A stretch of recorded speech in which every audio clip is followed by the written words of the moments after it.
Ya, baik. Selamat siang semuanya. Untuk siang hari ini, ketemu lagi di mata kuliah Teknik Aerodinamika. Untuk suaranya bisa jelas masuk terdengar. Jelas, Pak.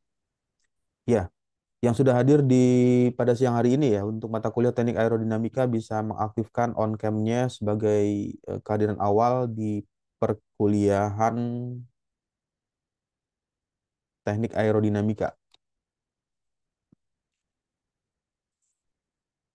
Nah, di eh, awal perkuliahan ini untuk hari Kamis ya, pertemuan hari Kamis ini di bagian ini ada beberapa poin yang nantinya akan dibahas.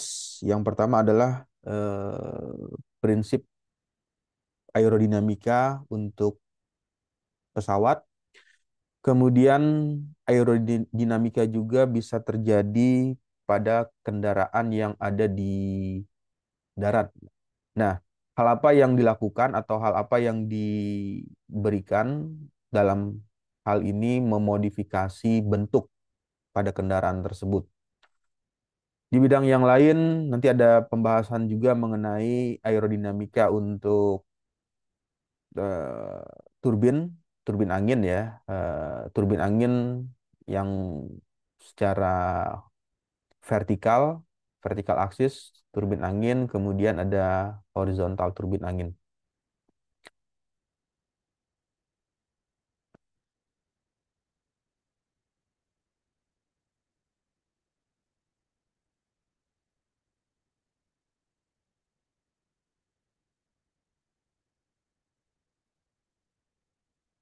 Pada bagian selanjutnya adalah tampilan di share screen-nya sudah bisa terlihat di layar.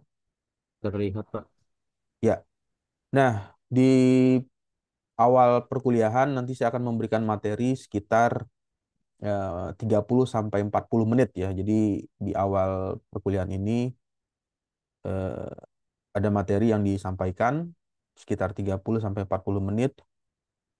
Kemudian setelah itu nanti dilanjutkan dengan sesi presentasi dari tugas kelompok ya untuk melakukan presentasi artikel jurnal yang sudah dibaca, dipresentasikan, kemudian ada sesi diskusi dari kelompok yang lain.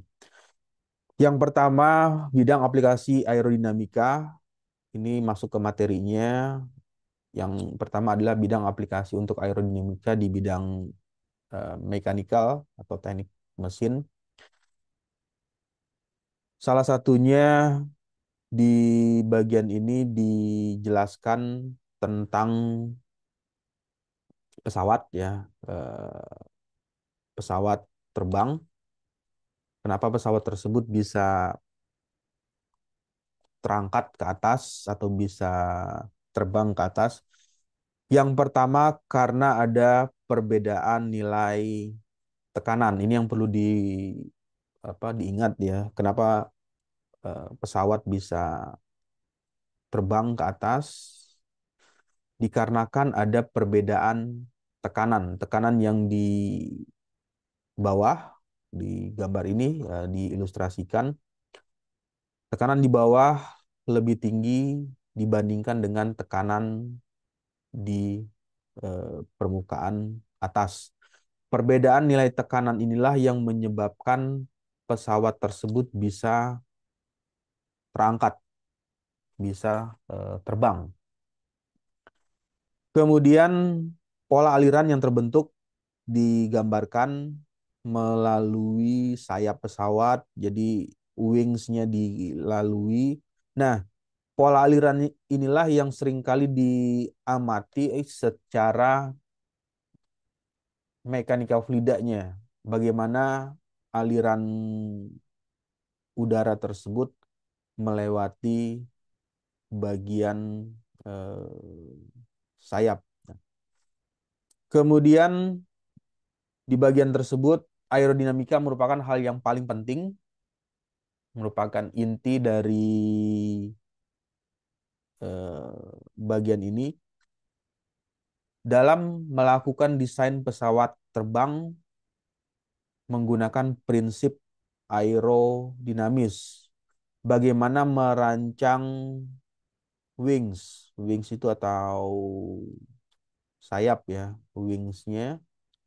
Sayap ini kan banyak variasinya, ada menggunakan kode NACA ya, NACA eh, dengan memiliki kode tertentu, mempunyai nilai koefisien lift yang bervariasi. Inilah yang menjadikan sayap tersebut merupakan bagian yang paling penting atau bagian utama ketika desain aerodinamis tersebut dibuat. Bagian selanjutnya adalah fuselage, kemudian ekor pesawat ini ya bagian yang di sini menghasilkan gaya angkat yang cukup untuk terbang sambil mengurangi hambat, gaya hambat yang ditimbulkan karena pada saat pesawat tersebut melewati udara pasti akan menyebabkan atau menimbulkan nilai eh, drag atau nilai hambatan. Hambatan inilah yang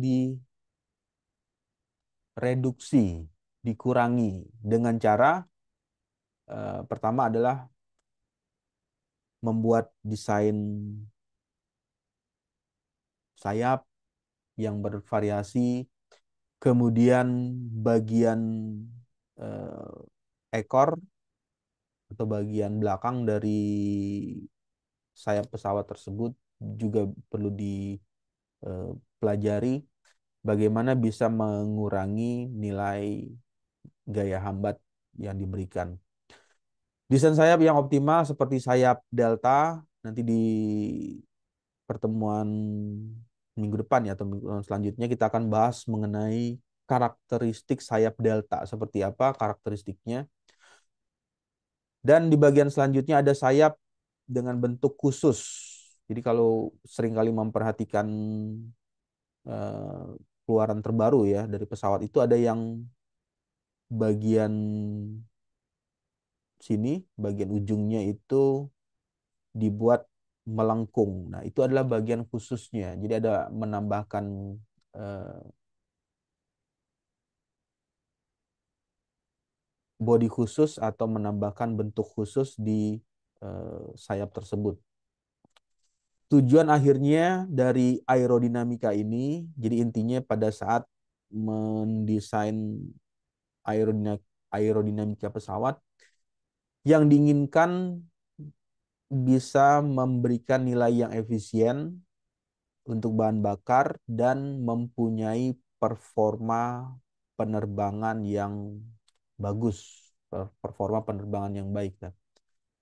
Dikatakan performa penerbangan yang baik itu ya ketika misalnya pesawat melakukan manuver atau berbelok ke kiri, ke kanan, nilai turbulensi yang terbentuk atau aliran yang dilewati dalam hal ini udara ya, menghasilkan nilai intensitas turbulen yang lebih rendah. Jadi berpengaruh terhadap performa penerbangan dari pesawat tersebut. Nah, lalu bagaimana jika kendaraannya ada di darat? Kalau tadi kan menceritakan aerodinamika untuk kendaraan yang di udara, terbang. Di bagian ini ada kendaraan yang di darat. Yang pertama untuk desain mobil ini seringkali memperhitungkan juga masalah besarnya hambatan. Jadi inti dari aerodinamika itu untuk mengurangi hambat, gaya hambat atau drag dan bisa meningkatkan nilai penggunaan dari bahan bakar yang dipergunakan tersebut.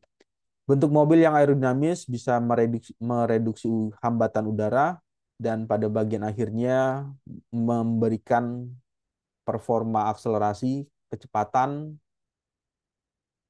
dengan tetap memperhatikan penggunaan bahan bakar lebih efisien. Apa yang dilakukan atau apa yang dipasang pada kendaraan yang di darat? Yang pertama ada yang menambahkan namanya spoiler ya, spoiler. Kemudian ada bagian diffuser. Untuk desain spoiler dan diffuser ini di kendaraan darat itu mempunyai posisi yang letaknya berbeda. Umumnya spoiler ini diletakkan di belakang kendaraan, di bagian belakang, dan diffuser ini di bagian depan. Nah, tujuannya spoiler ditujukan untuk mengurangi vorticity atau vortex yang terbentuk pada kendaraan, sedangkan diffuser itu eh, untuk memberikan nilai apa namanya eh, tekanan. Tekanan bukan diartikan tekanannya itu memberikan tekanan ke atas, supaya tekanan dari udara yang ada di melalui celah roda kendaraan memberikan tekanan yang lebih eh, kuat ya atau lebih besar terhadap eh, bagian apa tanah atau aspal yang dilalui. Tujuannya supaya menyebabkan gaya gesek yang lebih besar. Kenapa hal itu perlu di apa perlukan? Karena ketika misalnya gaya gesek antara roda kendaraan dengan jalan yang dilalui friksinya terlalu kecil, gaya geseknya bisa menyebabkan kendaraan tersebut menjadi tidak seimbang atau menjadi tidak stabil ya.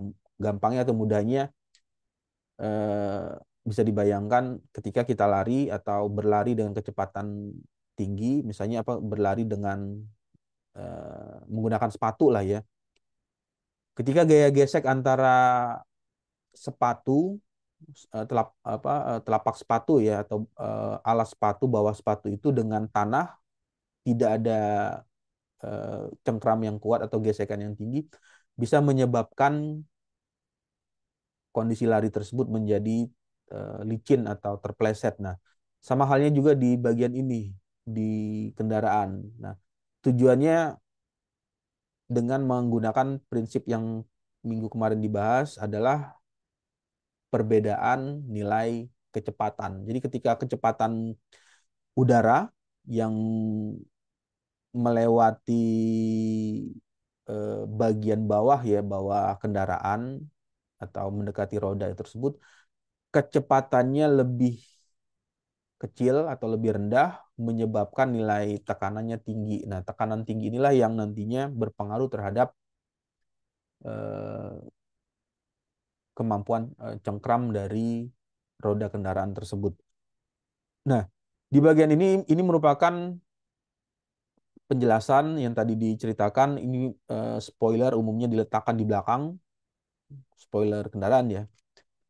Itu diletakkan di belakang tujuannya untuk mengurangi atau mereduksi vorticity yang timbul. Jadi pada saat ini kendaraannya melaju dengan kecepatan tinggi, di bagian belakang ini akan terbentuk vortex atau yang biasa dikenal dengan pusaran. Pusaran inilah yang menyebabkan ketidakseimbangan kendaraan tersebut pada saat bergerak dengan kecepatan tinggi. Dikatakan kecepatan tinggi itu ya speednya di atas 100 lah ya, 100 kilometer per jam. Jadi kalau kecepatan kendaraannya sudah di atas 100 kilometer per jam itu sudah cukup tinggi ya kecepatannya. Atau bahkan misalnya bisa sampai 200. kilometer per jam. Nah, kecepatan yang tinggi ini menyebabkan bagian ketidakseimbangan di bagian belakang yang ditimbulkan oleh adanya vorticity yang terbentuk. Nah, tujuan dipasangnya spoiler untuk menghilangkan atau mereduksi. Jadi eh, vorticity yang terbentuk di bagian belakang ini dengan dipasang vortex, bukan vortex ya, dipasang spoiler. Nah, yang spoiler ini, maka vorticity tersebut menjadi berkurang atau bahkan hilang ya. Nah, ada vorticity yang atau spoiler, bukan vorticity, spoilernya dipasang seperti ini. Ini juga tujuannya untuk mereduksi atau mengurangi vorticity yang terbentuk. Kemudian diffuser. Untuk diffuser ini seringkali ditemukan di bagian depan, di kalau di bagian samping ya. Kenapa mobil yang mempunyai kecepatan tinggi atau didesain kecepatannya tinggi itu bagian bawah antara ini ya, antara space atau jarak jarak atau space antara ketinggian bodi mobil dengan tanah atau aspal jaraknya lebih tipis atau jaraknya cukup rendah. Nah, tujuannya untuk mengurangi kecepatan udara yang masuk. Jadi ketika udaranya masuk melalui celah di bagian bawah, ini lebih apa kecil ya nilainya, maka tekanan yang nanti diberikan itu lebih besar terhadap aspal yang dilalui. Nah, hal ini yang menjadikan kendaraan tersebut mempunyai friksi atau gaya gesek yang baik, menyebabkan kendaraan tersebut bisa menjadi lebih stabil. Tujuannya itu dilakukan atau didesain secara aerodinamiknya. Di bagian selanjutnya tadi menceritakan tentang mobil. Nah, kemudian ini adalah ilustrasi berupa hasil simulasi yang tadi diceritakan. Spoiler juga ada berbagai macam desain, bentuk. Misalkan di bagian ini spoilernya bisa dibuat menjadi naik, turun sesuai dengan kecepatan mobil yang eh, berjalan. Jadi kalau misalnya ini sudah ada perhitungannya. Jadi kalau misalkan untuk kecepatan 100 kilometer per jam, nanti ketinggian spoilernya misalnya dengan ketinggian 5 cm. Nah, ketika ada peningkatan kecepatan, maka si spoiler tersebut mengalami perubahan posisi. Ini yang dinamakan kontrol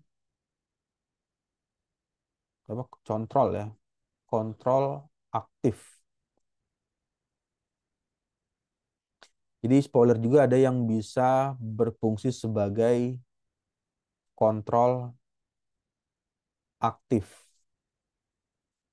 Mengontrol vorticity yang terbentuk pada kendaraan tersebut pada saat melaju dengan kecepatan tinggi. Itulah spoiler yang desainnya bisa seperti ini. Jadi ada spoiler yang aktif, ada spoiler yang pasif. Untuk contoh spoiler yang pasif ini seperti ini. Ini adalah contoh dari spoiler pasif atau kontrol kontrol pasif ya. Dikatakan ini kontrolnya kontrol pasif. Kenapa pasif? Karena ininya sudah fix. Fix tidak bisa naik ke atas atau diturunkan. Jadi ya dari awal pabrikasi dibuat kendaraan tersebut ya tingginya tidak mengalami perubahan. Itu yang dinamakan kontrol pasif. Di bagian kendaraan tertentu ada yang mendesain secara pabrikasinya bisa kontrol aktif. Nah, inilah yang tadi yang dimaksud kalau divisualisasikan atau ditampilkan dalam bentuk simulasi CFD ya. Ini merupakan hasil simulasi CFD berupa streamline, tulisannya streamline atau garis alir. Streamline ini memberikan penjelasan bahwa nilai laminar flow atau turbulent flow yang terbentuk. Jadi bisa dilihat dari gambar ini ya, gambar arah garisnya. Di bagian ini alirannya mengalami kondisi yang laminar ya di di apa namanya di samping ya, samping sini belum belum terjadi separation atau aliran yang terpisah dari aliran utama, mainstreamnya belum mengalami terpisah. Tetapi di bagian akhir itu di ujung dari kendaraan tersebut mulai terbentuk ketidakteraturan atau yang biasa dikenal dengan turbulence. Nah, inilah fungsi dari spoiler tadi. Fungsi dari spoiler tadi mencoba melakukan reduksi atau mengurangi turbulensi yang terbentuk di bagian belakang kendaraan tersebut. Dengan mengurangi nilai turbulen, setidaknya nilai turbulensi atau intensitasnya turun, berkurang nilai turbulennya, menyebabkan kestabilan pada saat kendaraan tersebut melaju dengan kecepatan yang tinggi. Jadi bagian ini ya kalau digambarkan di bagian punggung atau di bagian ujungnya eh, kendaraan tersebut dengan kondisi yang tidak bergerak ke belakang ya atau berapa di bagian ujung sini di bagian belakang ya bagian belakang kendaraan tersebut tidak berbelok ke arah kiri atau ke arah kanan. Jadi pada saat mobil tersebut dipacu dengan kecepatan tinggi, misalnya 150 ya, 150 kilometer per jam. Nah, arahnya lurus. Jadi arah kendaraannya tidak terbawa ke kiri atau ke kanan dengan dipasangnya spoiler tersebut. Bagian berikutnya untuk aplikasi eh, aerodinamika ini juga diterapkan di roket. Bisa dilihat di bagian ini ada berbagai macam model roket ya. Yang pertama ada roket dengan beban. Ini di gambarnya bisa dilihat di gambar tersebut ada roket dengan beban 29.000 kilogram, 63.800, 95.000, 118.000 kilogram dan ini ada beban yang 100.000, tetapi mempunyai ketinggian yang berbeda. Nah, secara aerodinamis ini mempunyai karakteristik yang berbeda. Ada yang ujungnya dibuat seperti ini. Kemudian untuk bagian yang ini dibuat awal awal ujungnya ya berbentuk seperti ini.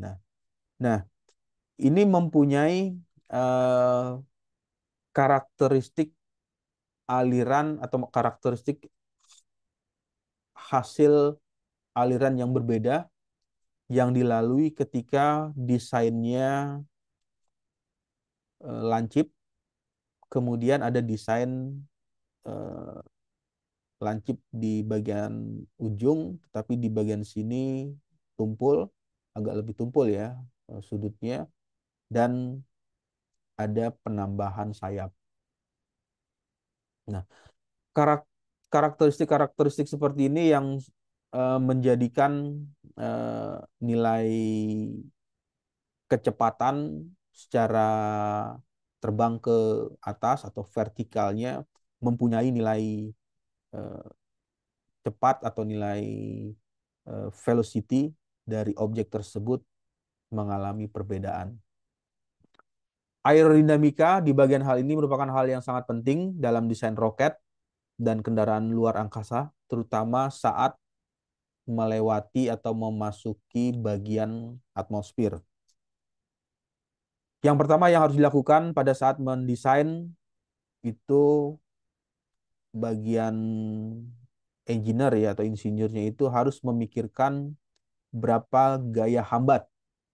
Jadi berapa besar gaya hambat. Jadi pada saat mendesain pesawat atau roket itu harus mengetahui terlebih dahulu berapa besar gaya hambat. Jadi harus menghitung terlebih dahulu berapa besar nilai gaya hambat dari eh, pesawat tersebut atau dari roket ya, karena ini ceritanya tentang roket. Kemudian tinggi, tinggi itu ya tinggi ini, tinggi dari roket tersebut, tingginya berapa? Ini kalau yang paling kecil ini ada ketinggiannya kalau di sini 50, bisa sekitar 58 meter. Ini paling roket yang paling pendek tingginya. Tingginya 58 meter. Kemudian untuk roket yang paling tinggi, ini tingginya sampai 120 meter ketinggiannya. Itu juga harus diperhitungkan.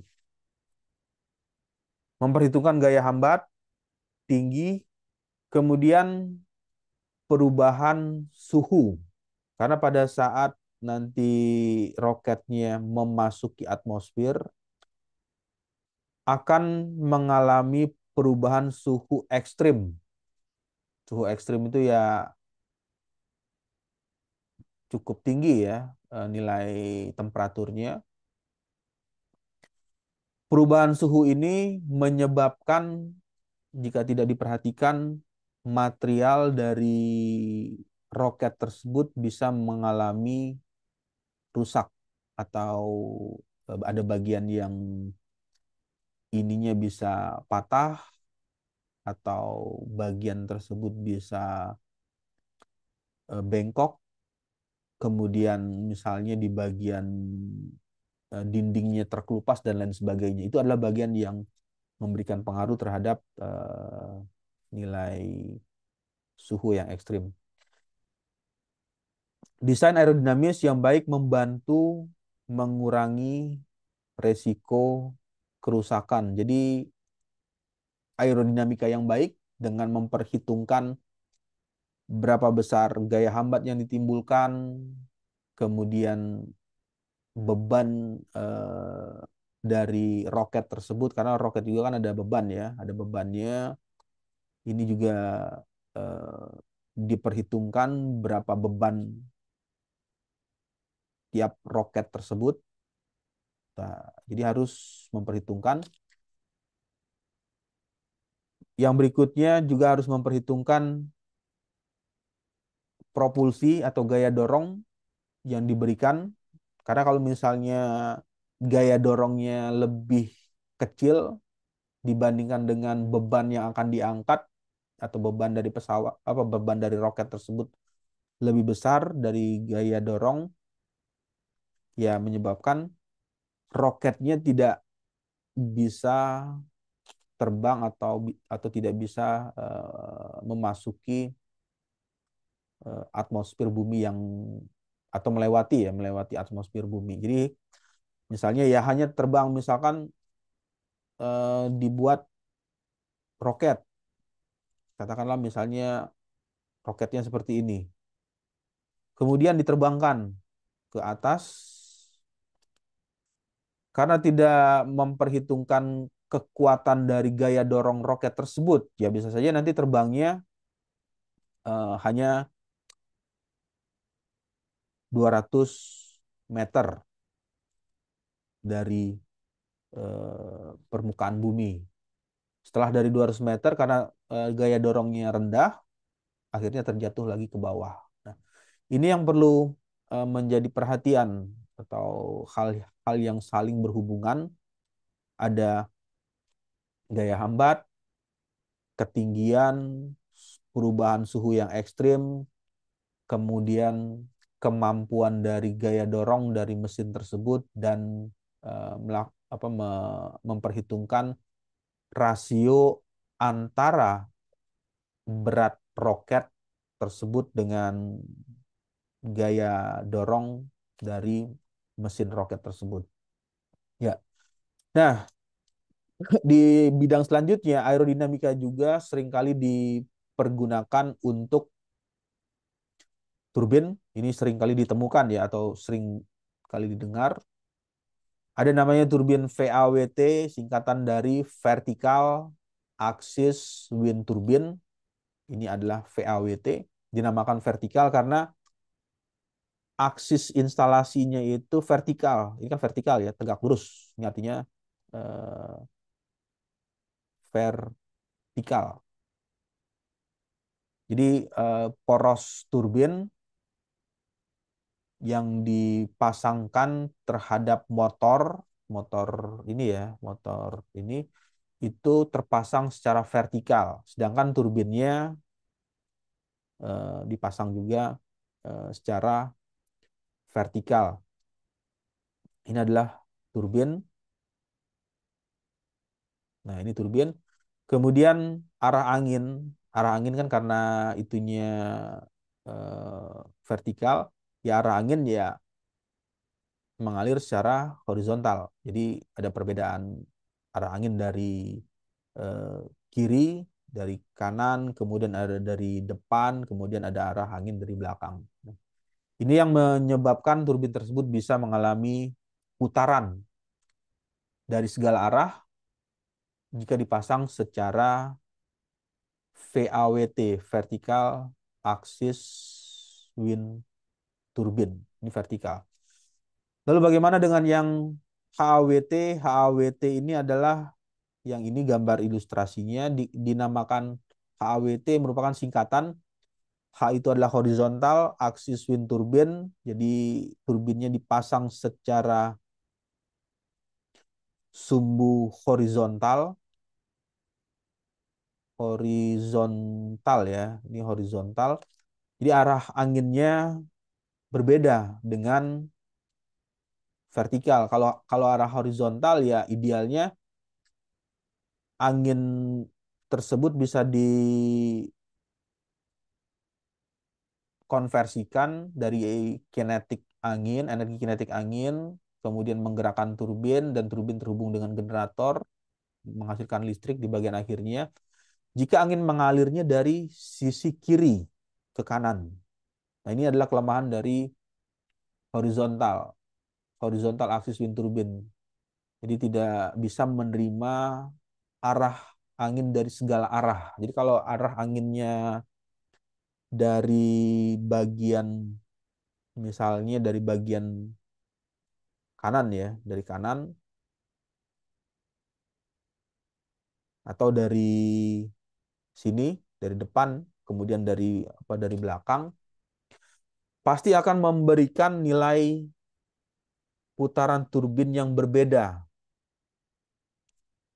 Untuk putaran maksimal, turbin berfungsi ketika arah anginnya mengalir dari kiri ke kanan. Inilah salah satu dari kekurangan ya, kekurangan dari turbin angin horizontal. Nah, lalu apa yang perlu diperhatikan pada saat melakukan desain untuk turbin angin horizontal? Yang pertama harus melakukan terlebih dahulu karakteristik angin. Bagaimana karakteristik angin, arah angin. Jadi harus melakukan arah angin ya, arah angin ini harus ditentukan terlebih dahulu. Lebih banyak angin yang mengalir dari kiri ke kanan atau dari kanan ke kiri atau dari depan atau dari belakang. Nah, ketika sudah ditentukan, ternyata misalkan ya, ini kalau di apa ditulis dalam apa namanya prosentase, misalkan arah angin yang setelah dihitung atau setelah dipasang sensor kecepatan angin untuk arah angin yang mengalir dari kiri ke kanan ini 80% dalam waktu satu hari. Jadi 80% itu di sana. Kemudian di bagian ini ternyata 60%. Nah, kemudian dari kanan ke kiri arah anginnya misalkan ya ini 50% dan di bagian sini ternyata arah anginnya 70%. Inilah yang perlu ditentukan terlebih dahulu. Lebih dominan mana arah angin yang terbentuk? Apakah di kiri atau di arah depan? Ternyata didapatkan dari hasil pengukuran angin yang bertiup per hari ya. Per harinya misalnya kalau per hari itu kan ada hari Senin, Selasa, Rabu, Kamis, Jumat, Sabtu, Minggu, kemudian Senin lagi. Dominan arah anginnya itu 80%, nilai maksimalnya itu maksimumnya itu dari arah kiri. Nah, barulah dipasang posisi turbin anginnya seperti ini. Jadi kalau misalnya memasang atau membeli turbin angin yang eh, horizontal aksis ya, harus terlebih dahulu menentukan besaran arah angin. Arah anginnya itu harus terlebih dahulu diketahui apakah dari kiri atau dari depan. Karena kalau misalnya tidak diketahui, ya nanti eh, kecepatan angin yang dihasilkan berpengaruh terhadap putaran turbin. Putaran turbinnya menjadi lebih lemah, menjadi lebih kecil putarannya, dan berdampak terhadap generator yang terhubung ya. Dari generator yang terhubungnya untuk menghasilkan energi listriknya menjadi lebih rendah. Ini yang menjadikan eh, langkah awal dalam pemasangan turbin angin horizontal. Beda halnya dengan vertikal. Kalau vertikal kan ya dia akan mengikuti saja arah angin yang mau berhembus dari kiri, mau dari kanan, mau dari depan. Jadi muternya akan terus berputar eh, setiap hari ya, karena anginnya selalu bisa dikonversikan secara segala arah dari arah kiri, kanan, depan dan belakang. Nah, bagian yang berikutnya, kalau tadi menceritakan turbin angin, kemudian aplikasi dari aerodinamika ini seringkali digunakan dalam hal prinsip desain wind tunnel. Wind tunnel ini eh, atau terowongan angin ya, wind tunnel atau terowongan angin. Di sini ada gambarnya. Terowongan angin atau wind tunnel dengan kondisi sirkuit terbuka, dinamakan sirkuit terbukanya karena arah alirannya satu arah. Jadi kalau dibayangkan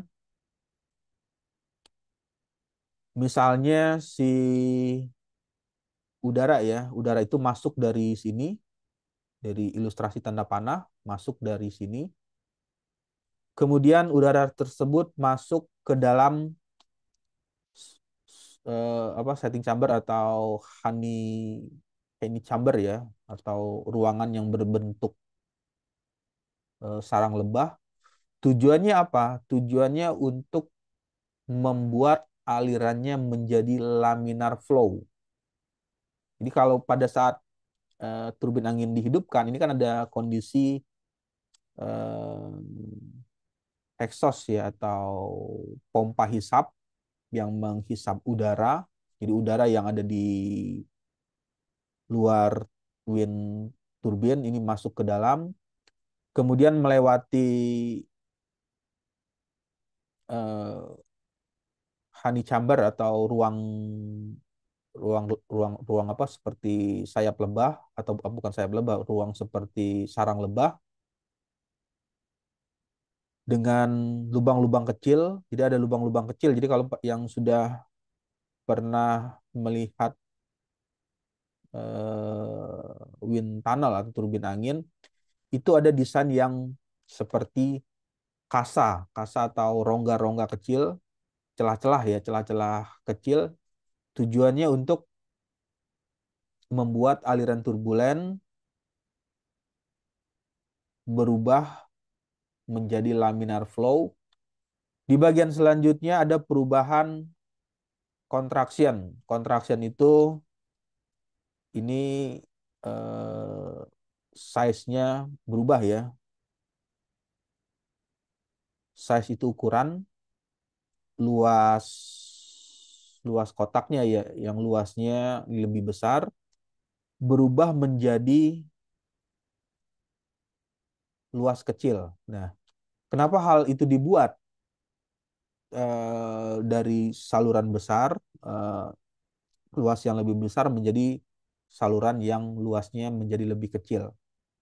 Nah, tujuannya ketika nilai kecepatan melewati permukaan bidang yang lebih besar, ini kecepatannya menjadi lebih rendah. Tadi kan ketika si udaranya masuk ya melalui honeycomb atau eh, sarang sarang lebah ya namanya, kecepatannya mengalami penurunan yang awalnya terhisap secara turbulen, jadi masuknya secara ketidakteraturan melalui lubang-lubang ini, kemudian distabilkan melalui celah-celah ini, kecepatannya menjadi turun. Nah, karena kecepatannya turun, untuk meningkatkan atau menaikkan kecepatan, tetapi mengalirnya dengan kondisi yang laminar. Nah, maka dibuatlah luas permukaannya menjadi lebih kecil. Jadi, karena prinsip dari apa fluida tersebut kan ada persamaan. Ini teorinya kembali lagi ke persamaan kontinuitas. Jadi ada Q1 sama dengan Q2. Untuk Q1, A1 dikali dengan V1, A2, ini A2 dikali dengan V2. A1 dan V1, A1 itu adalah luas permukaan ini, kemudian untuk A2 luas permukaan yang ini. Nah, karena perbedaan luas permukaan yang awalnya membesar, kemudian mengalami pengecilan, menyebabkan kenaikan kecepatan di V2-nya. Jadi kecepatan di sininya meningkat. Nah, kecepatan meningkat tetapi alirannya turbulen. Sorry, kecepatannya meningkat tetapi aliran yang mengalir di bagian sini, di bagian ini ada namanya test section. Ada ya, di bagian sini ada test section. Untuk test sectionnya itu alirannya udara yang cepat, tetapi alirannya laminar flow.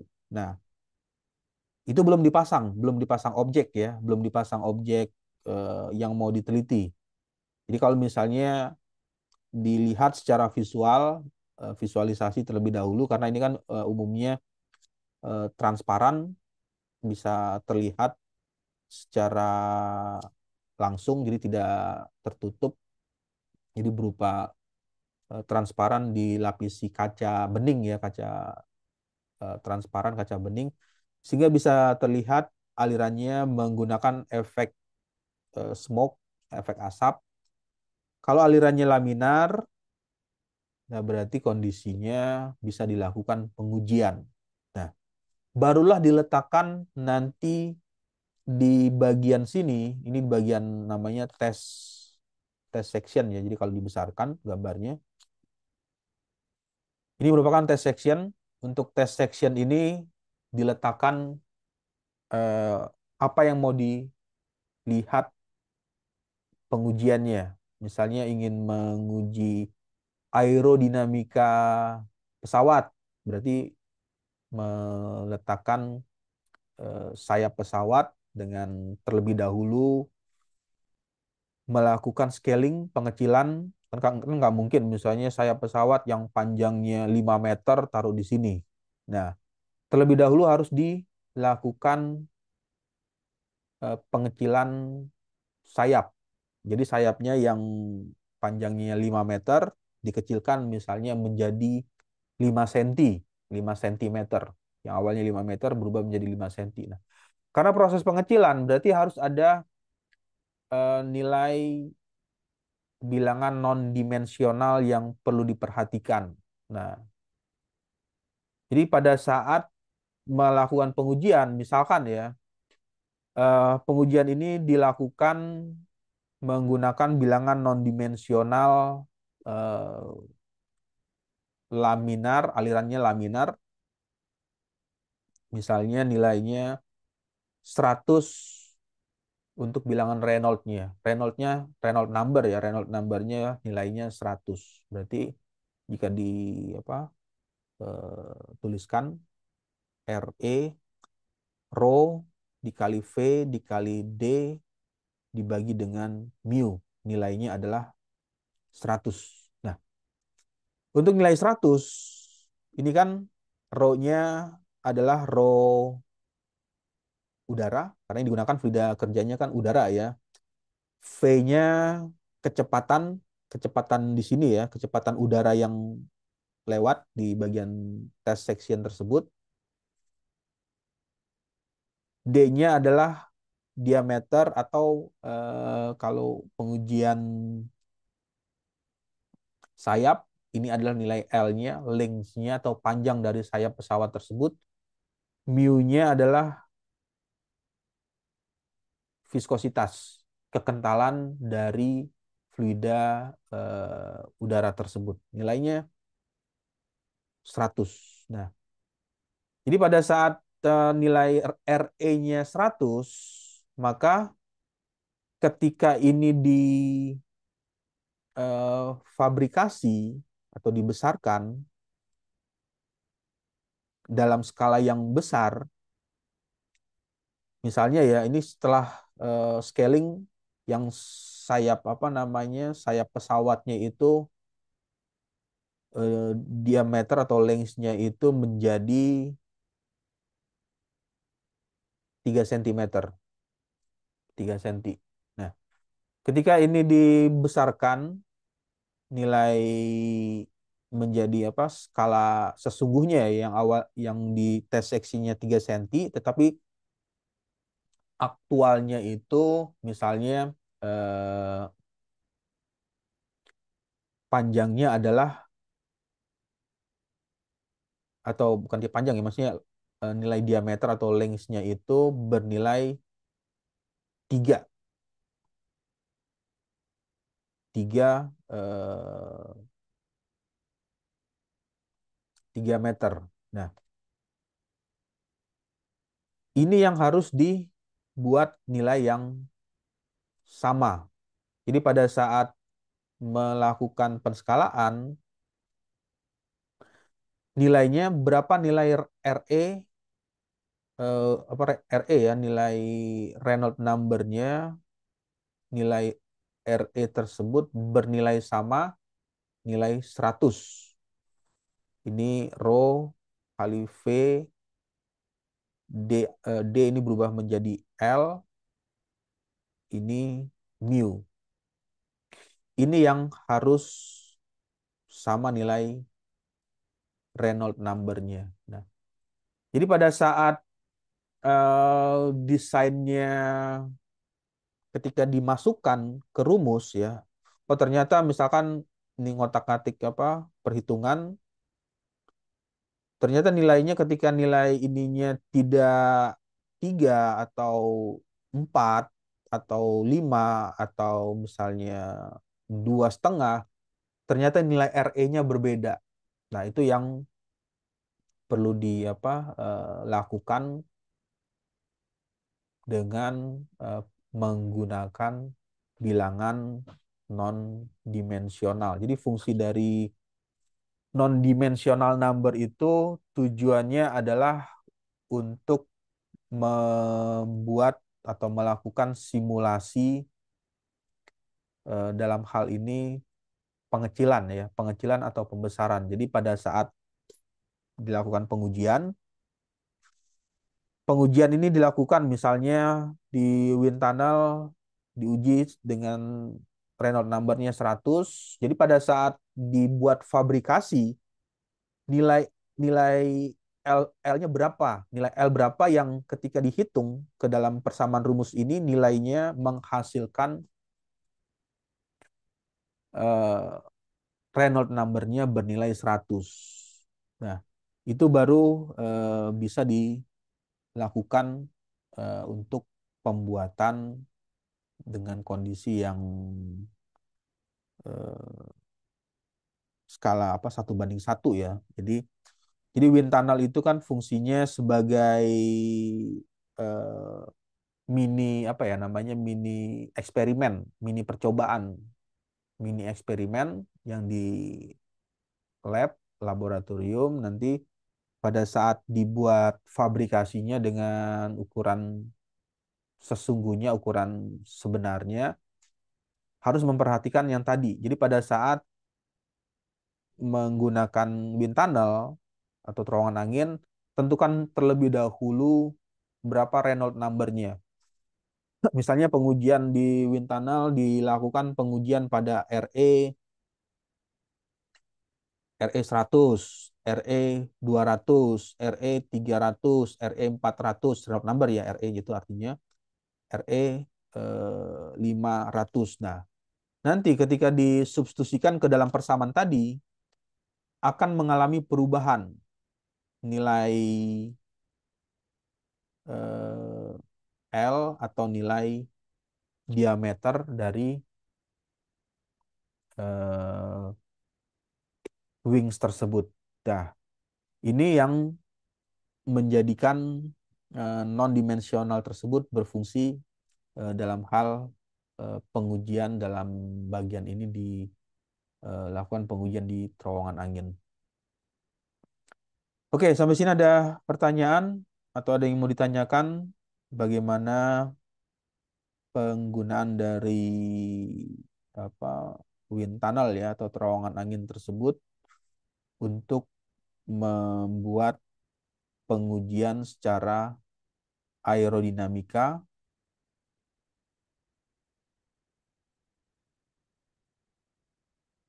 objek yang dilakukan di pengujian. Oke, kalau tidak ada pertanyaan, mungkin saya rasa cukup di hari ini untuk materinya, dan di bagian selanjutnya adalah sesi tugas mandiri ya, melakukan presentasi untuk kelompok yang satu bisa mempersiapkan melakukan share screen di layar untuk memulai presentasi dari tugas kelompoknya.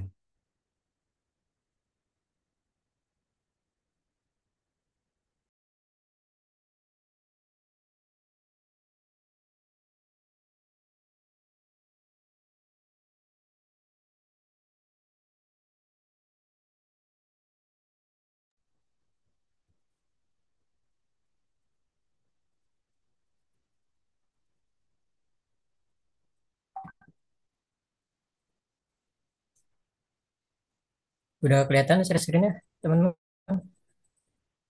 Untuk share screen-nya sudah, kemudian bisa ditampilkan dalam slideshow, tampilan layar penuh ya. Bisa. Oke, selamat siang semuanya. Perkenalkan, eh, Tampilannya masih ini ya, apa? Belum belum ini ya? belum tampilan layar penuh. Bentar.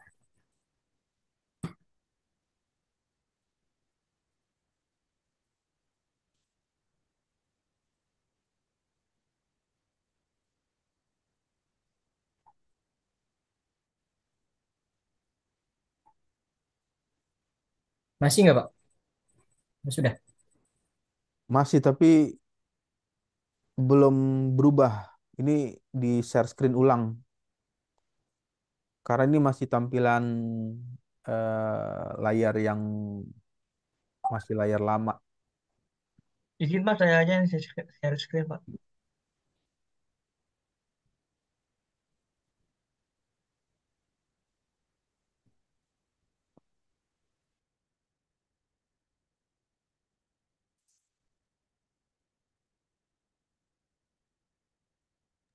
Sudah pun. Ya, ini sudah tampilan layar penuh, kemudian bisa dimulai untuk presentasinya. Baik. Oke, selamat siang teman-teman. Assalamualaikum warahmatullahi wabarakatuh.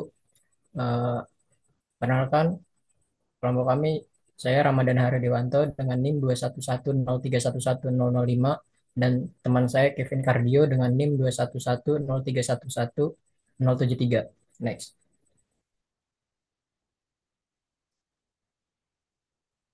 Boleh dilanjut? Oke, pada kali ini kami mereview jurnal yang berjudul Inverse Aerodynamic Design for Distributed Propulsion Wing with Expected Circulation Distribution. Eh, Jurnal ini dikeluarkan oleh Chinese Journal of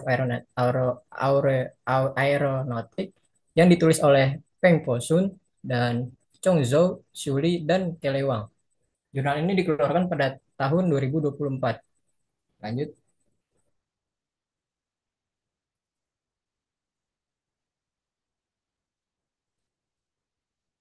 next.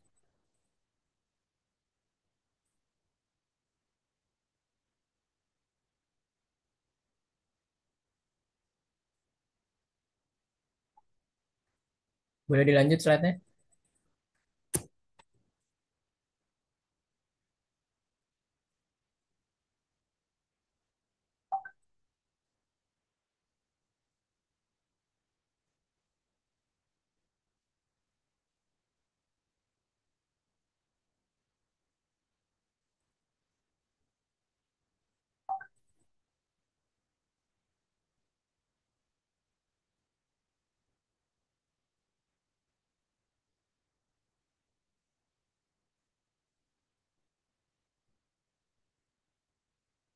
Oke, selanjutnya mohon maaf karena teman kami yang share screen Kevin tiba-tiba mati lampu, makanya langsung saya backup, saya teruskan.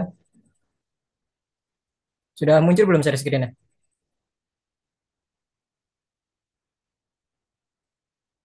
Ya, untuk Sudah, share Bang. screen-nya bisa ya, bisa dilanjutkan lagi.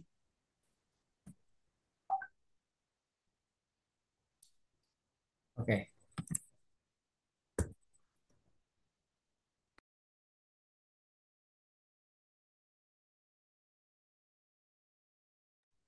Oke.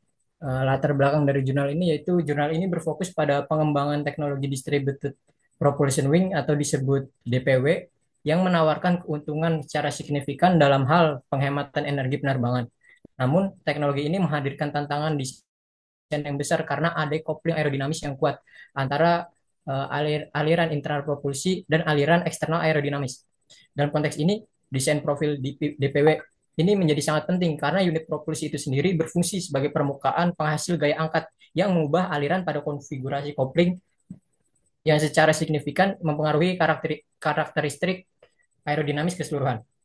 Lalu teknologi DPW ini seperti yang diterapkan pada pesawat seperti XV-24 dan pesawat Lilium mengintegrasikan kipas saluran dan konfigurasi sayap yang kompleks sehingga menimbulkan tantangan dalam desain aerodinamis propulsi.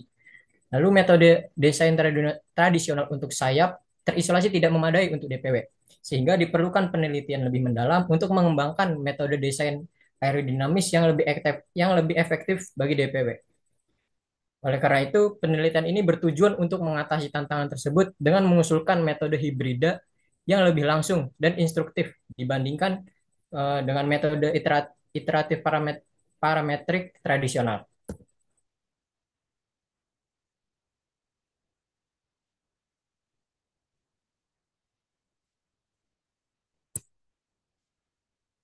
Oke, subjek penelitian. Subjek penelitian jurnal ini adalah desain aerodinamis inverse untuk sayap dengan propulsi terdistribusi yang menggunakan distribusi sirkulasi yang diharapkan. Penelitian ini berfokus pada pengembangan metode desain yang lebih langsung dan instruktif dibandingkan dengan metode iteratif tradisional. Dengan memanfaatkan teori airfoil dan mempertimbangkan fitur kopling aliran. Nah, tujuan dari penelitian ini yaitu untuk mengembangkan metode desain aerodinamis inverse yang lebih efektif dan langsung untuk sayap dengan propulsi terdistribusi. Metode ini bertujuan untuk mengatasi keterbatasan metode desain tradisional yang seringkali bersifat iteratif dan tidak langsung, yang terkait dengan karakteristik aerodinamis. Jadi dengan memanfaatkan teori airfoil dan mempertimbangkan fitur kopling aliran, penelitian ini berupa untuk membentuk aerodinamik yang lebih praktis, instruktif bagi desain profil DPW. Lalu metode penelitian. Metode penelitian pada jurnal ini yang digunakan yaitu metode desain aerodinamis inverse yang menggabungkan teori airfoil linear dengan simulasi CFD untuk meningkatkan efisiensi dan akurasi desain. Proses ini melibatkan beberapa langkah. Pertama yaitu mendekomposisikan distribusi sirkulasi shortwave yang diperlukan untuk airfoil dan profil DPW sebagai iterasi. Kemudian menggunakan metode desain primer untuk mendapatkan hasil awal yang selanjutnya diperbarui lalu dikoreksi kembali menggunakan metode CFD hingga hasilnya sesuai dengan distribusi sirkulasi yang ditargetkan. Jika hasil desain tidak sepenuhnya sesuai, maka metode koreksi MGM digunakan untuk menyempurnakan hasil desain. Oke, boleh dilanjut, Kevin? Hasil penelitian. Metode inverse yang diusulkan menunjukkan akurasi tinggi dan kecepatan konvergensi yang baik dalam pengujian desain. Menunjukkan bahwa metode ini efektif untuk aplikasi DPW. Penelitian ini menemukan bahwa bentuk profil 2D dan bentuk 3D aktual dari unit DPW dapat membangun hubungan ekuivalen aerodinamis propulsi berdasarkan laju aliran massa internal yang sama. Metode ini menunjukkan ketahanan yang baik terhadap perubahan parameter desain yang berarti dapat diandalkan dalam berbagai kondisi desain. Dengan menggunakan parameterisasi dan optimasi yang tepat, metode ini berhasil mengurangi distorsi dan meningkatkan efisiensi aerodinamis dari desain DPW. Menggunakan teori airfoil tipis, metode ini dapat mengatasi tantangan desain aerodinamis propulsi yang kompleks pada DPW yang sulit dicapai dengan metode desain tradisional. Next.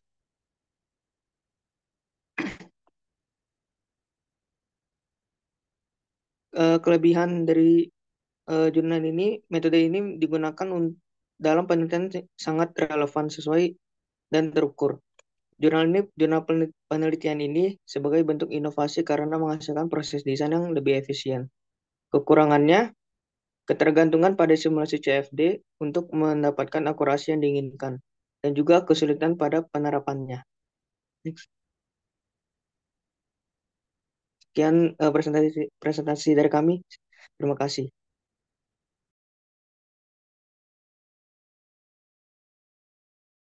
Silakan jika ada pertanyaan.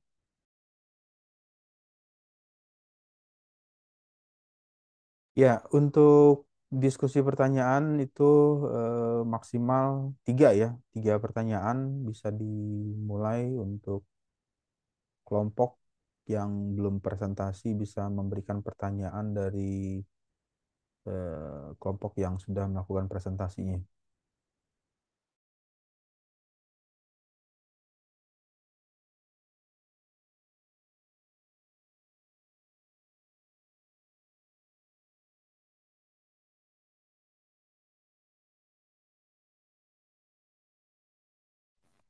Izin bang, izin bertanya bang. Oke, Silakan. silakan. Oke. Eh, Tadi kan disebutkan bahwa kelebihan dari penelitian ini kan ketergantungan terhadap simulasi ya bang ya. Dan apa penerapannya juga apa apa ya Bang? Pengujiannya lah itu kan kesulitan lah. Nah, mungkin pertanyaan dari saya itu ini sih bang lebih ke apa pada pengujiannya ini apakah hanya dilakukan secara simulasi atau sudah ada penerapannya secara langsung dan apakah penerapannya ini sudah ada apa ya namanya jalan lebih gampangnya lah bang apa ya namanya bahasanya apa ya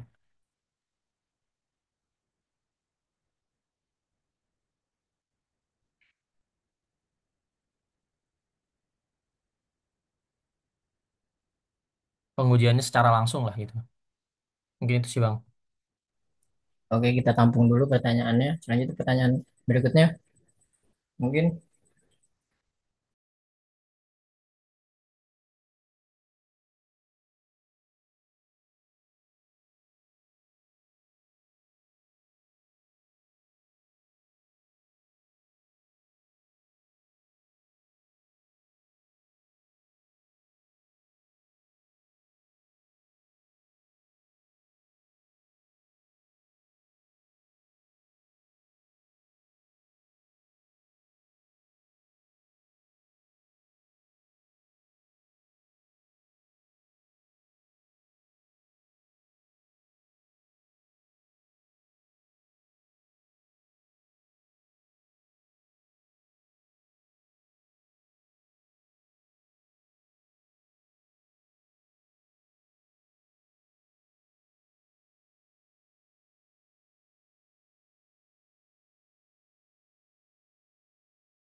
izin menjawab pertanyaan tadi ya. Eh, Apakah pengujian penelitian ini hanya mengandalkan simulasi CFD? Itu ya tadi pertanyaannya ya.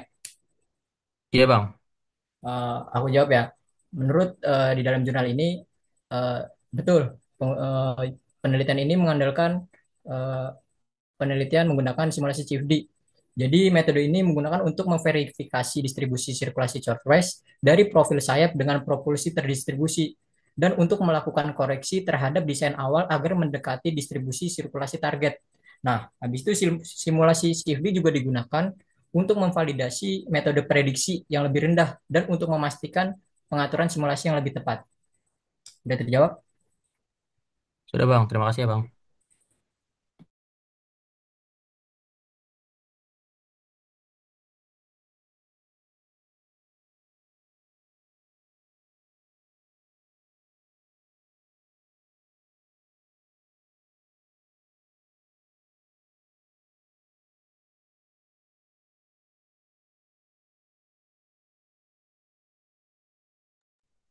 Oke, ada yang mau bertanya lagi? Pertanyaan kedua. Saya izin bertanya, Bang. Jadi tadi bagian kode penelitian Sorry, Rivaldo, suaranya uh, putus-putus. belum sesuai dengan target dilakukan pelayanan potensi. Kira-kira suaranya udah bagus belum, Bang? Udah. Oh, jadi tadi kan di bagian metode penelitian kan ada dijelaskan oleh Abang bahwa kalau desainnya belum sesuai dengan target atau yang ditargetkan itu bakalan dilakukan perbaikan dengan metode MGM ya Bang. Nah itu kira-kira metode MGM itu apa? Terus buat mekanisme perbaikannya itu gimana ya Bang?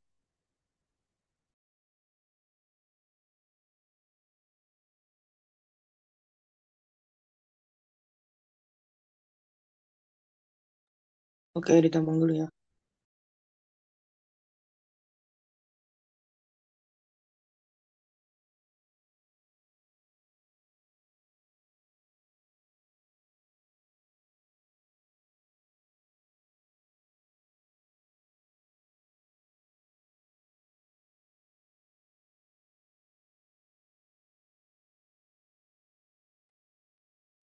Izin bertanya, Bang.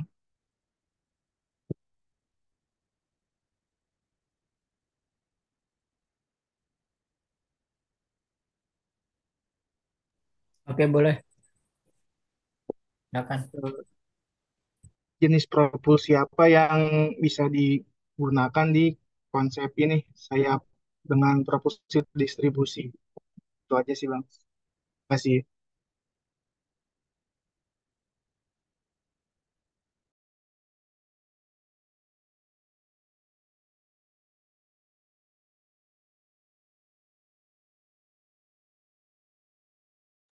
Boleh diulang pertanyaan yang terakhir tadi? Maaf, putus-putus suaranya. Jenis propulsi apa yang bisa diterapkan di sayap dengan propulsi terdistribusi ini?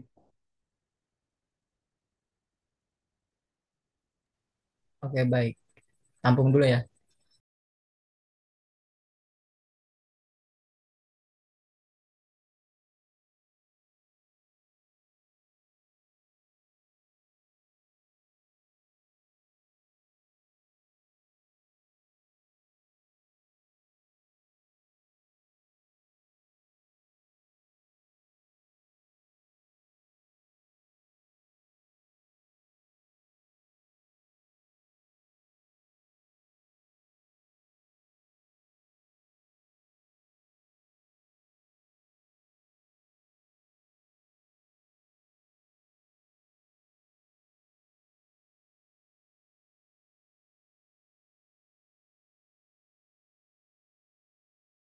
Saya izin bertanya, Bang.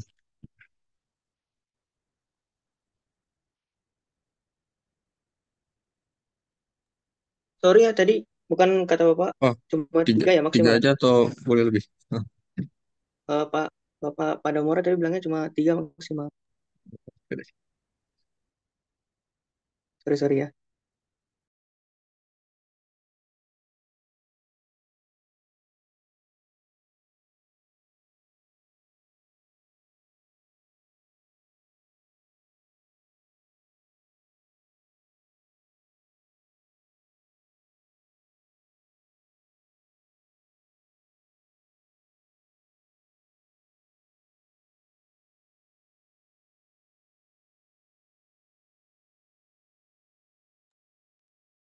Mau jawab yang nomor 2 tadi nanya tentang metode MGM ya. Iya Bang, betul. Oh ya. Ya, jadi metode MGM atau Modified Gradient Method itu digunakan dalam penelitian ini untuk memperbaiki hasil dari desain aerodinamis terbalik yang tidak sepenuhnya sesuai dengan distribusi sirkulasi target. Proses perbaikannya dengan metode MGM ini melibatkan beberapa langkah. Yang pertama itu identifikasi perbedaan, lalu ada koreksi MGM-nya, lalu iterasi, dan terakhir divalidasi. Metode MGM ini dimungkinkan penyesuaian yang lebih tepat dan efisien dalam proses desain aerodinamis terbalik, terutama eh, ketika distribusi sirkulasi yang dihasilkan tidak sepenuhnya sesuai dengan target eh, dari awal. Bagaimana? Sudah terjawab? Baik Bang, udah cukup jelas Bang. Terima kasih. Terima kasih. Terus tadi yang ketiga nanya tentang jenis propulsi ya. Iya, Bang. Oke. Jadi itu jenis propulsi itu dapat diterapkan pada sayap dengan metode distribusi ini adalah distribusi electric propulsion atau DEP. DEP ini menawarkan keuntungan signifikan dalam hal penghematan energi penerbangan dan memungkinkan juga integrasi kipas saluran yang didistribusikan pada konfigurasi sayap seperti yang terlihat pada pesawat DPW. atau distributed propulsion wing? Bagaimana? Udah terjawab belum? Terjawab Bang, terima kasih. Oke, terima kasih.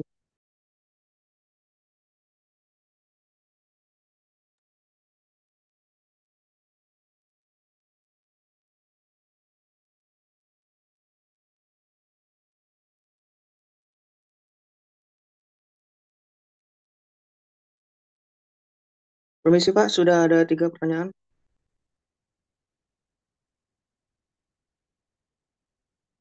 Oh, presentasinya sudah ya, 3 pertanyaan, kemudian bisa ditutup dari presentasi kelompok satu ya, yang ini ya.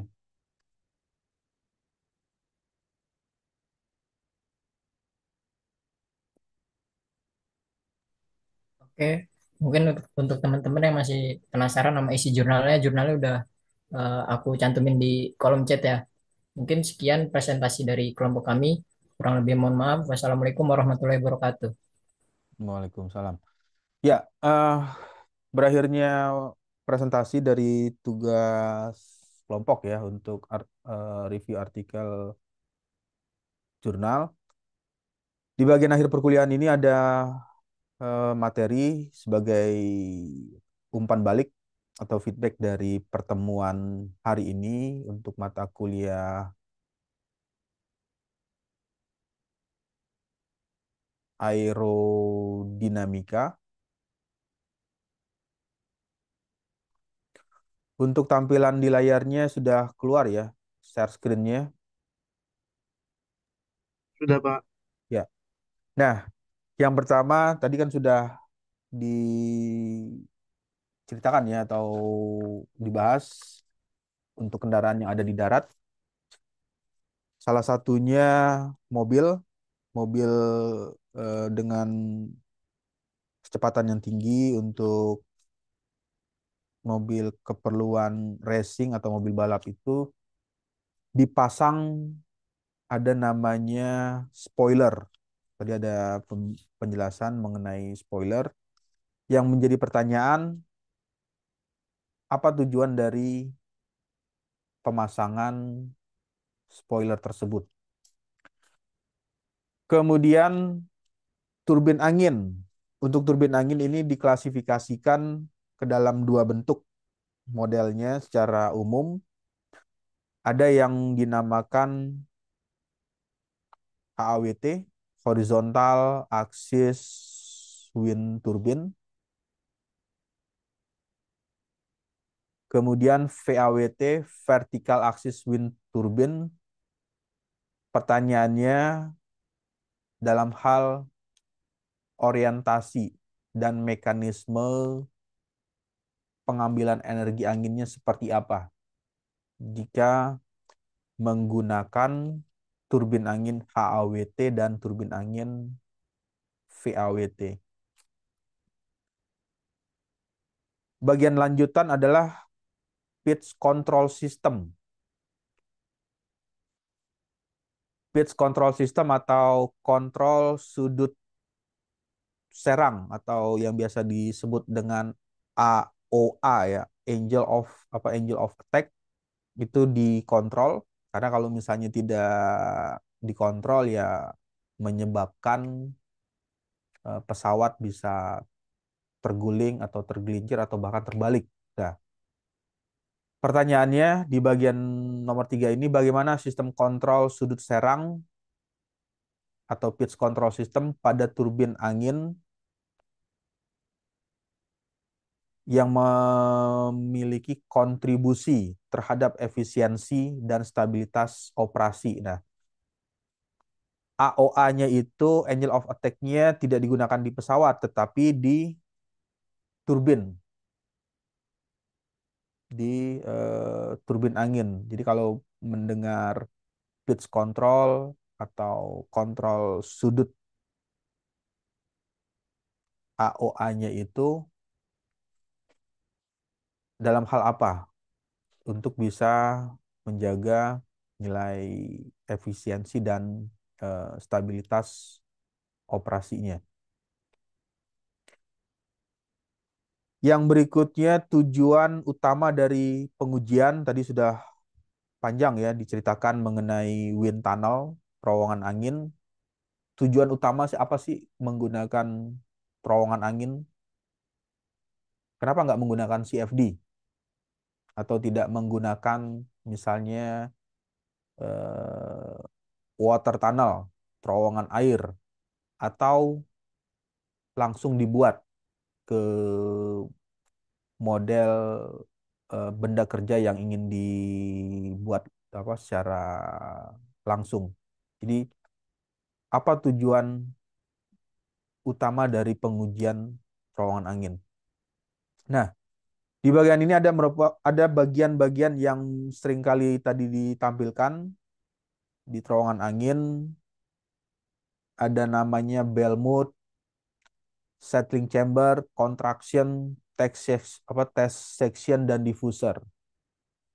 Nanti coba dicari tahu apa fungsi dari komponen atau bagian-bagian utama dari terowongan angin tersebut.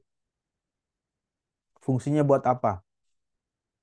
Karena misalnya pada saat apa wind tunnel tersebut didesain atau dipasang, jika nilai settling chambernya tidak berfungsi atau diffusernya rusak, apa dampaknya? Nah, ini yang perlu diketahui terlebih dahulu mengetahui fungsi utama dari komponen tersebut. Jadi pada saat menggunakan terowongan angin, wind tunnel, jadi bisa mengetahui fungsi dari bell mode, settling chamber, contraction, test section, dan diffuser.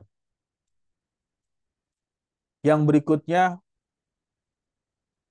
ada tipe wind tunnel dalam kategori terbuka, sirkuit terbuka, dan sirkuit tertutup. Ini yang perlu dicari tahu, dicari penjelasannya. Mengapa dikatakan sirkuit terbuka dan mengapa dikatakan sirkuit tertutup? Apa kelebihan dari sistem terowongan angin yang dipasang dengan kondisi terbuka dengan terowongan angin yang dipasang sirkuit tertutup? Kemudian 7, bagaimana desain yang baik pada sistem pendingin secara aerodinamika dapat meningkatkan kinerja mesin. Jadi pada saat ini di aplikasi yang lain ya, karena aerodinamika itu tidak hanya fokus pada bidang objek yang terbang di udara atau terbang di apa bukan terbang di udara ya, berada di darat di permukaan tanah dengan kecepatan tinggi, tapi juga aerodinamika ini bisa masuk ke dalam sistem pendingin. Sistem pendingin itu ya salah satunya contohnya eh, air pendingin ya, air conditioning atau pendingin udara itu masuk ke dalam kategori sistem pendingin. Pertanyaannya, desain yang baik pada sistem pendingin secara aerodinamika dapat meningkatkan kinerja mesin tersebut. Bagaimana desainnya? Seperti apa desain atau seperti apa eh, modelnya atau bagaimana bentuknya atau eh, penggunaannya seperti apa di bagian tersebut. Jadi harus bisa menjelaskan atau menjawab bagaimana desain yang baik. Yang baik itu ya bisa dibandingkan ketika sistem pendingin yang tidak aerodinamik dengan sistem pendingin yang sudah masuk nilai aerodinamikanya. Apa yang berbeda? Kemudian bagaimana aerodinamika diterapkan dalam peralatan, sebagai contoh peralatan olahraga, dan menjadi pertanyaan mengapa hal ini merupakan bagian yang penting di peralatan olahraga tersebut harus memasukkan konsep nilai aerodinamiknya. Mengapa hal ini menjadi penting? Nah, ini yang perlu penjelasan bagaimana aerodinamika diterapkan. Kemudian berikan contoh bagaimana desain aerodinamis dapat meningkatkan performa olahraga pada sepeda balap. Nanti coba dicari gambarannya atau penjelasannya. Seperti apa sih misalnya sepeda balap yang kondisinya aero dengan kondisi yang tidak aerodinamis. Jadi harus bisa melihat atau memberikan penjelasan. Jadi kalau misalkan berjalan ya di luar atau melihat ada sepeda berjalan, oh ini masuk dalam kategori sepeda aero, oh ini sepeda yang tidak aerodinamis. Nah, itu yang harus perlu tahu seperti apa desain aerodinamis untuk sepeda tersebut. Berikutnya bagaimana desain pakaian atlet dapat memberikan pengaruh performa. Performa itu artinya kemampuan dari atlet olahraga ya, yang olahraganya itu berhubungan dengan kecepatan objek yang bergerak yang melewati udara. Bagaimana performanya bisa baik, performanya bisa bagus dalam hal mengenai sisi aerodinamiknya. Jadi pada saat misalnya pakaiannya seperti apa bahannya atau bentuk desain pakaiannya atau desain bajunya, apakah baju yang berukuran longgar atau berukuran ngepres ya atau ketat atau berukuran lebar di bagian tertentu sehingga memberikan performa aerodinamis yang baik. Nah, ini yang perlu diketahui atau maksudnya perlu dicari tahu seperti apa desain pakaian atlet tersebut supaya bisa memberikan aerodinamiknya. Kemudian yang berikutnya bagaimana aerodinamika berperan dalam desain sistem pendingin seperti radiator. Mengapa aerodinamika penting dalam desain kendaraan, baik itu kendaraan yang ada di darat, tadi di darat itu contohnya mobil, motor, sepeda balap, udara ini pesawat ya, pesawat penumpang, pesawat tempur, kemudian pesawat pengintai, drone dan lain sebagainya, maupun yang ada di luar angkasa, roket yang sudah bisa mengorbit keluar. Nah, di bagian yang lain, apa perbedaan istilah lift?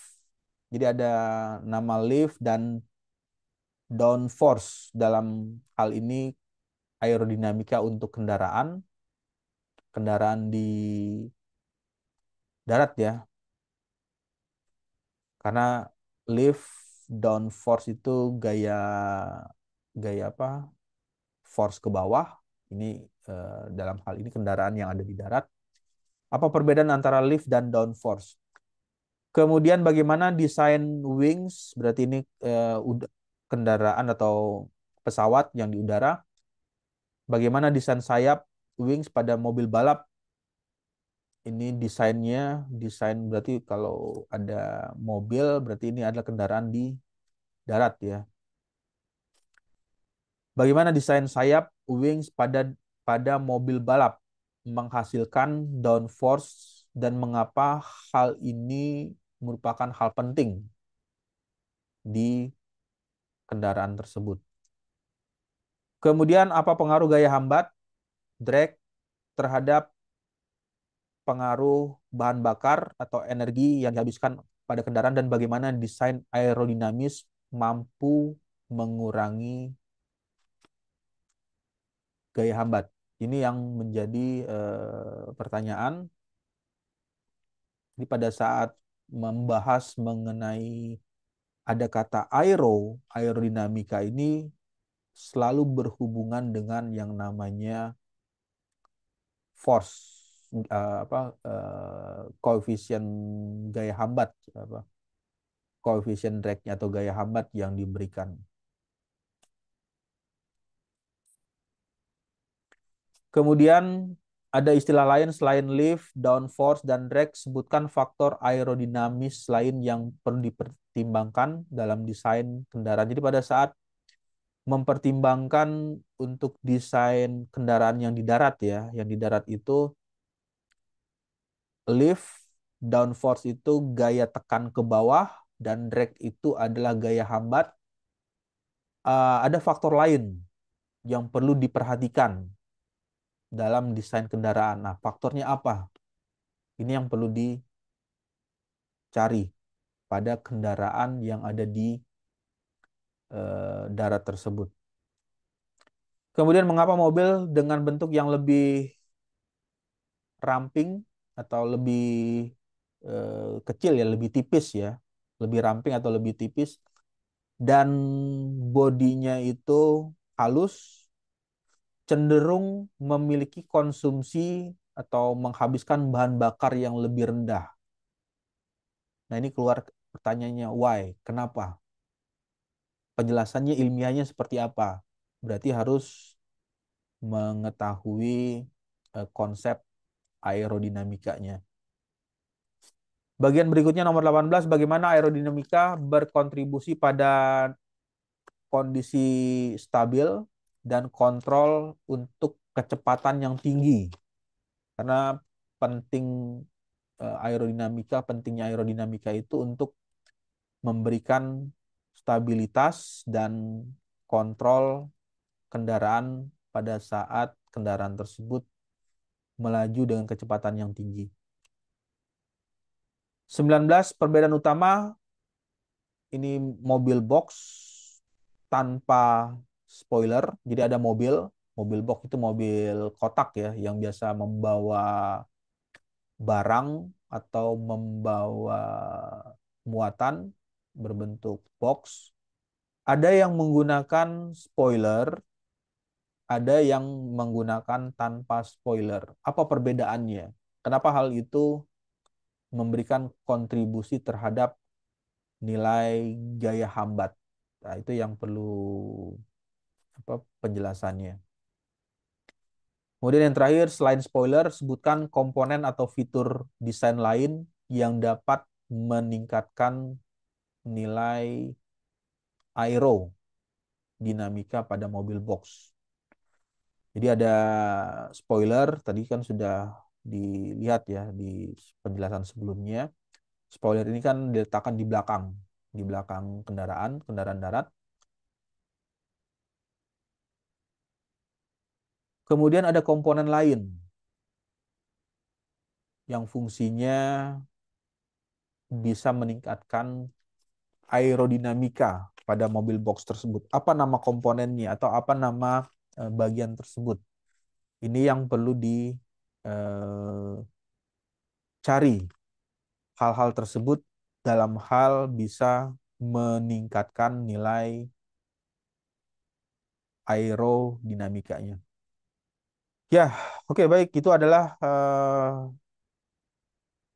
tugas mandiri ya untuk perkuliahan pada pertemuan siang hari ini mata kuliah teknik aerodinamika. Kemudian jika tidak ada pertanyaan untuk pertemuan hari ini, saya akan input absen, absen kehadiran ya di mata kuliah teknik aerodinamika.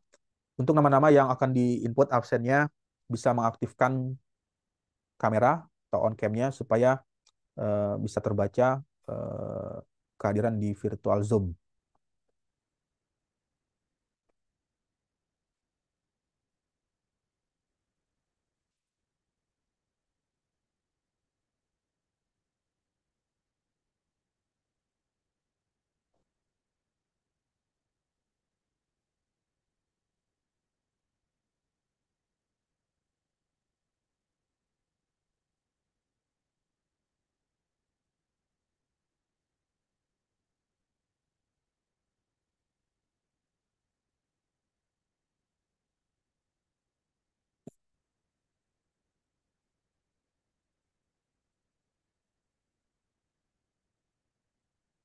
Ya, untuk share screen-nya keluar ya di layar.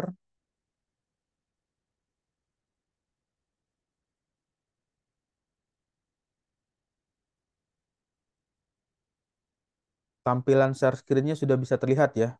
Terlihat, Pak.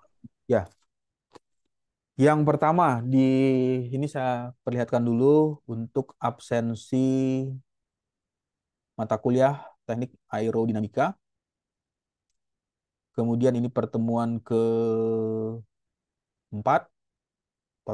totalnya ada 27 ya. Yang pertama eh, Alexander Immanuel ada di virtual Zoom, Hadir, Pak. ada ya. Oke. Ya, Pak. Kemudian Anggi Topan.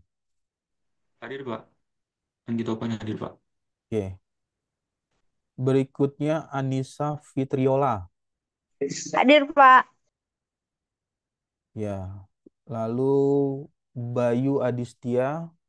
Hadir, Pak. Oke. Kemudian Bima Raka Aditama. Hadir, Pak. Bima. Ada ya. Hadir, Pak. Selanjutnya Deva Ihsan Khoirunas. Hadir, Pak. Kemudian Farhan Ramadan. Saya, Pak, hadir. Ini benar ya. Soalnya namanya Yusuf Farhan. Di apa? Farhan Ramadan apa Yusuf? Oh iya, Pak. Saya bareng sama Yusuf, Pak. Saya satu device sama Yusuf. Oke. Terus Farel Rizky Dianita. Hadir, Pak. Selanjutnya Fazli Iqbal Pasya. Ada sekali lagi ya. Yang nomor 9 Fazli Iqbal Pasya. Nggak ada ya di virtual Zoom. On cam-nya tidak keluar dan on mic-nya juga tidak ada. Berikutnya adalah Firmansyah. Hadir, Pak. Oke. Kemudian Kevin Cardio. Hadir, Pak. Selanjutnya Monik Priscilian. Absen, Pak. Hadir. Ada ya. On cam-nya nggak keluar ya. Monik Priscilian Ningrum. Ada ya tadi ya. Hadir, Pak Monik. Muhammad Mahia Majid. Hadir, Pak. Hadir, Pak. Selanjutnya Muhammad Kaisar Rivaldo. Hadir, Pak. Berikutnya Muhammad Fadil ya, bukan Fadli, Fadil Nasrullah. Ada sekali lagi ya. Muhammad Fadil Nasrullah. Nggak ada ya di virtual Zoom untuk on mic-nya atau on cam-nya tidak keluar. Kemudian Muhammad Hisam Haidar Al-Ghazi. Hadir, Pak. Ada ya. Berikutnya Muhammad Reza Kausar. Ada Muhammad Reza Kausar. Sekali lagi Muhammad Reza Kausar. Tidak ada ya di virtual Zoom untuk on mic atau on cam-nya. Yang berikutnya Muhammad Rifki Wiryawan. Hadir, Pak. Oke. Terakhir adalah masih banyak ya sampai 27. 19 Naufal Faizur Rahman. Hadir, Pak. Novel hadir, Pak. Oke. Kemudian Vicky Padilla. Hadir, Pak. Selanjutnya Putra Rasyad Haq, Hadir, Pak. Rainer Samuel. Hadir, Pak. Oke. Lalu Ramadan Haryo Dewanto. Hadir, Pak.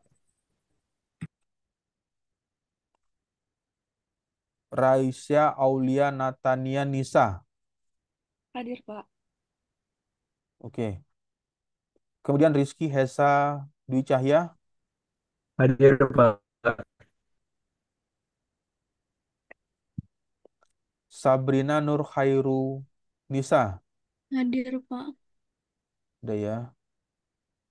Berikutnya Yusuf Fajarah Mawan. Hadir, Pak. Oke.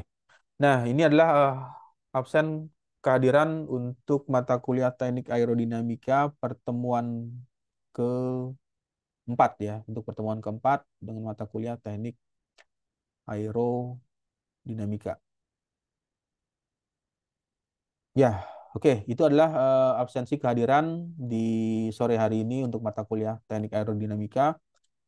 Jika tidak ada pertanyaan, mungkin saya rasa cukup untuk pertemuan sore hari ini. Kita akan ketemu lagi di minggu depan di mata kuliah yang sama, Teknik Aerodinamika. Saya ucapkan selamat sore. Sampai ketemu lagi di minggu depan. Sore. Terima kasih, Pak. Ya, Makasih, Sore, Pak. makasih, Pak.